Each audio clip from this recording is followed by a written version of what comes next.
ఏపీలో విపక్ష వైసీపీ నుంచి ఇప్పటికే 21 మంది ఎమ్మెల్యేలు అధికార టీడీపీ గూటికి చేరిపోయారు. అధికార టీడీపీ చేపట్టిన ఆపరేషన్ ఆకర్ష్ ఇప్పటికే 2 దశల్లో విజయవంతంగా పూర్తయింది.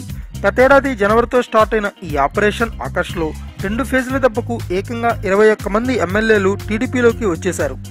వీరిలో 4గురికి బాబు మంత్రి పదవులు కూడా ఇచ్చారు. ఇదిలా ఉంటే తాజాగా వైసీపీ అధినేత జగన్ బెయిల్ రద్దు చేయాలని సిపిఐ పిటిషన్ దాఖలు చేయడంతో వైసీపీ నేతల గుండెల్లో రైళ్లు పరిగెడుతున్నాయి. తమ నేత జైలుకు వెళితే ఏంటనే ప్రశ్నలు, సందేహాలతో ఇప్పుడు వారు ఉక్కిరిబిక్కిరవుతున్నారు.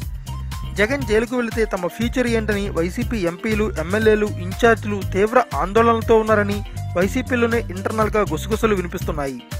ఇదిలా ఉంటే ఈ నేపథ్యంలోనే ఏపీలో 3వ ఫేజ్ ఆపరేషన్ ఆకర్ష్ స్టార్ట్ అవుతుందని తెలుస్తోంది.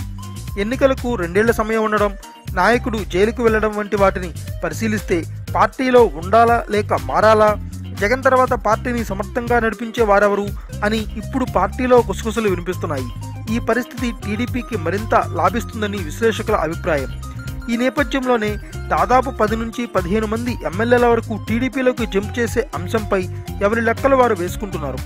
టీడీపీలో చేరితే తమకు వచ్చే లాభంతో పాటు వచ్చే ఎన్నికల్లో టికెట్ అంశంపై వారు టీడీపీ అధిష్టానంతో చర్చలు జరుపుతున్నట్లు సమాచారం. సో ఏపీలో మరోసారి 3వ విడత ఆపరేషన్ ఆకర్ష్లో వైసీపీకి భారీ షాక్ తప్పేలా లేదు. Thanks for watching. Please subscribe our channel.